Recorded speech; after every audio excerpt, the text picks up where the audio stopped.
আমি কথা দিচ্ছি, আপনারা অনেকে বিভ্রান্ত হচ্ছে আমি আপনাদের জন্য কাজ করবো কিনা বা পারবো কিনা। আমি ছোটবেলা থেকেই এই হুজুরদের সাথে চলাফেরা করতাম এবং ওনাদেরকে অনেক পছন্দ করতাম। আপনারা আমার ব্যাকগ্রাউন্ড তাকে দেখতে পারেন, আমি সবচেয়ে বেশি অনুদান বা সহযোগিতা বা পাশে দাঁড়ানো যাই বলেন, আমি কিন্তু মসজিদ মাদ্রাসা কবরস্থান ওইদিকে সবচেয়ে বেশি নজর দিয়ে থাকি এবং হুজুরদেরকে আমি অনেক পছন্দ করি, ভালোবাসি। সেই ধারাবাহিকতায় আপনাদেরকে আমি কথা দিচ্ছি, এই নবীনগরে ইনশাআল্লাহ আলেম ওলামাদেরকে আমি যতটুকু সম্মান দেওয়া লাগে সেই সম্মানটুকু আমি দিব। এবং আমি জানি যে মানুষে অনেক কিছু করে, কিন্তু মসজিদ ইমাম মসজিদের বেতন দিতে তাদের কষ্ট হয়, সেটা থাকবে না।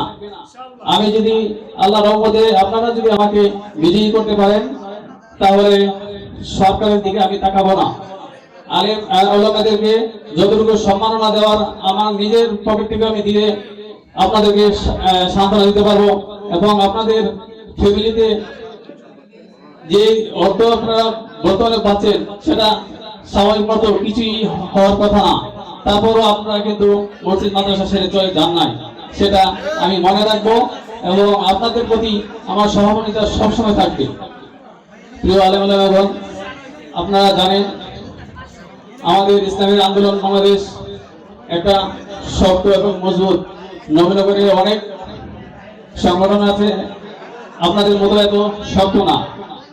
আপনারা যদি পারেন, আপনারা সবাই মিলে আলেম ওলামাগণ মিলে আমার জন্য একটু চেষ্টা করেন, আমি আপনাদের সাথে থাকব এবং আপনাদের প্রতি যা যা করার দরকার লাগে আপনাদেরকে সঙ্গে নিয়ে, আপনাদের যুক্তি নিয়ে এবং মাহবুব ভাই আছে, আরো নবীনগরে আলেম ওলামা যারা উচ্চ পর্যায়ে আছে তাদেরকে সঙ্গে নিয়ে এই নবীনগরের উন্নয়নের জন্য আমরা কাজ করব। প্রিয় আলেম ওলামাগণ, আপনারা জানেন আমরা 11 দলে দূর হচ্ছে, সেটা আপনারা যদি চান আমাকে সেই 11 দল থেকে আপনারা ছিনিয়ে এনে এই নবীনগরে বিজয়ী করতে পারবেন।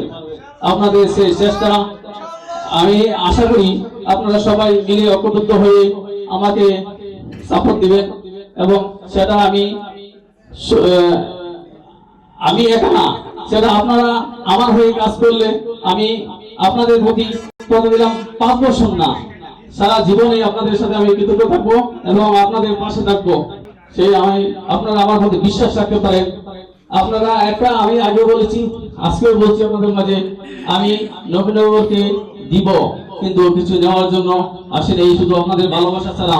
আপনারা নবীনগর, আপনারা জানেন নবীনগর মানুষ আমাকে অনেক ভালোবাসে, পছন্দ করে, সেটা আমি ধরে রাখবো এবং মানুষের সাথে কোনো বেইমানি করবো না, কোনো প্রতারণা করবো না।